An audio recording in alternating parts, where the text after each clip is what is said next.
Assalamualaikum warahmatullahi wabarakatuh. Selamat pagi anak-anak. Sehat semua ya.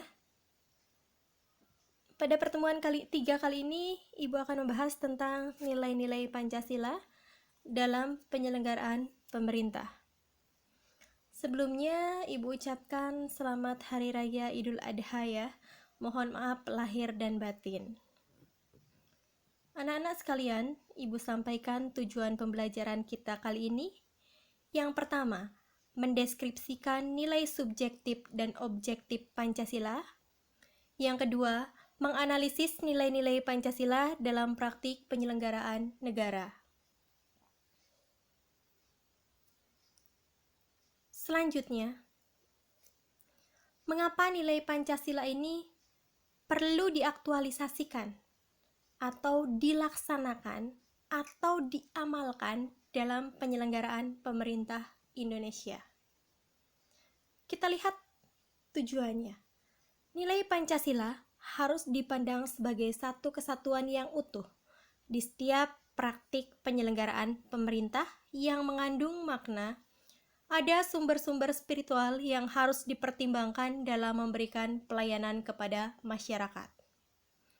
Tujuannya adalah agar tidak terjadi kesewenang-wenangan atau diskriminatif. Selain itu, nilai spiritual hendaknya dijadikan pedoman bagi penyelenggara pemerintah, agar dalam hal ini tidak melakukan aktivitas-aktivitas di luar wewenang atau ketentuan yang sudah ditetapkan.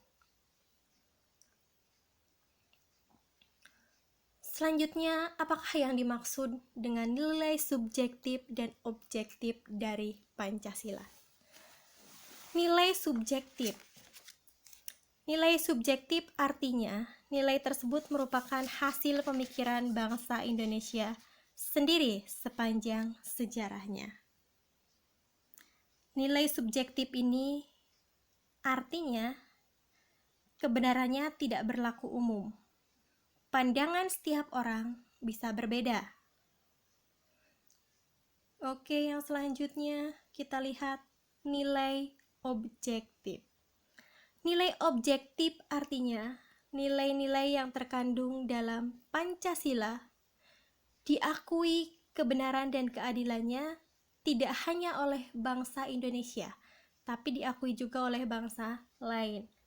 Artinya, nilai objektif ini, nilai ini kebenarannya berlaku umum, berlaku untuk setiap orang pendapatnya sama.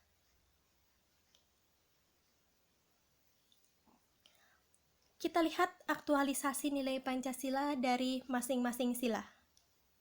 Sila pertama, ketuhanan yang Maha Esa. Contoh aktualisasinya.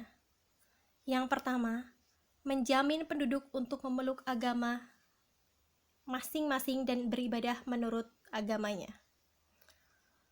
Sesuai dengan pasal 29. Kemudian yang kedua, tidak memaksakan warga negara untuk beragama tertentu, tetapi diwajibkan memeluk agama sesuai hukum yang berlaku.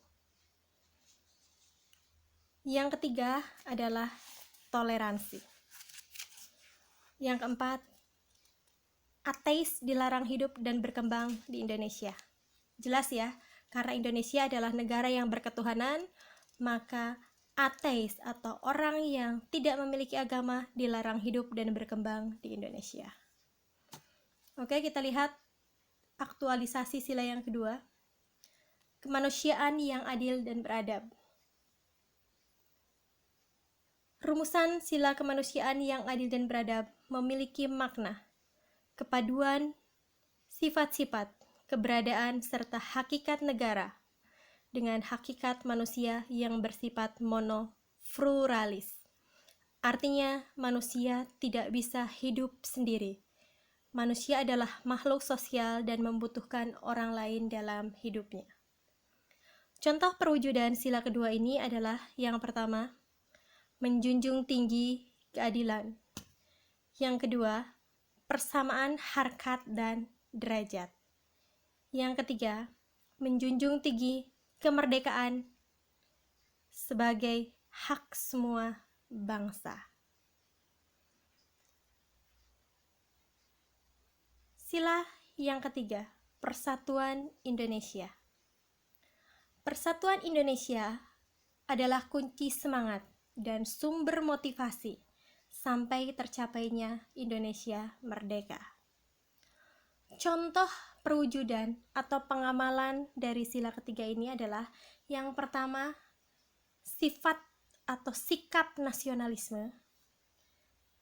Yang kedua, patriotisme. Yang ketiga, menggalang persatuan dan kesatuan bangsa. Contohnya apa? Contohnya pada saat sekarang lagi COVID-19. Negara, warga masyarakat saling bekerja sama, tetap menggalang persatuan dan kesatuan. Contohnya, memberikan bantuan kepada mereka yang terkena dampak COVID-19. Sila yang keempat, kerakyatan yang dipimpin oleh hikmat kebijaksanaan dalam permusyawaratan perwakilan. Apa contoh pengamalannya dalam pemerintahan? Contohnya yang pertama, musyawarah mufakat dalam permusyawaratan wakil-wakil rakyat atau musyawarah mufakat dalam sidang-sidang, baik itu sidang MPR, DPR, kabinet, dan lain sebagainya. Yang kedua, hakikat demokrasi. Demokrasi ini adalah pemerintahan dari rakyat, oleh rakyat, dan untuk rakyat. Jadi poin utama yang menjadi tujuan sebuah negara demokrasi adalah kemakmuran rakyat. Yang ketiga, dalam memutuskan suatu perkara diperlukan kejujuran bersama.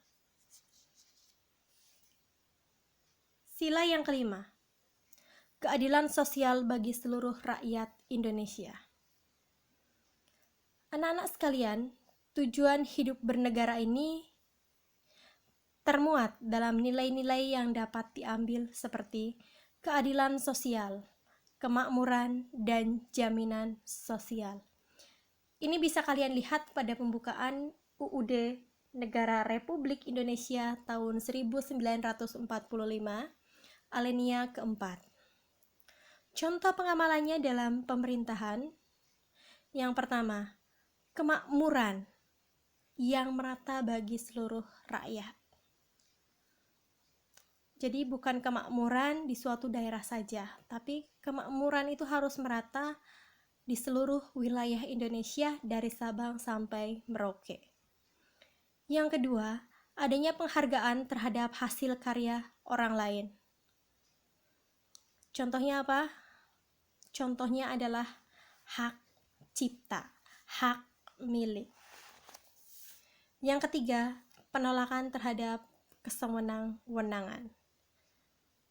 Siapapun akan menolak ketika diperlakukan sewenang-wenang, diperlakukan tidak adil, diperlakukan tidak manusiawi. Anak-anak, itu saja yang Ibu sampaikan untuk nilai-nilai Pancasila dalam praktik penyelenggaraan negara. Terima kasih. Wassalamualaikum warahmatullahi wabarakatuh.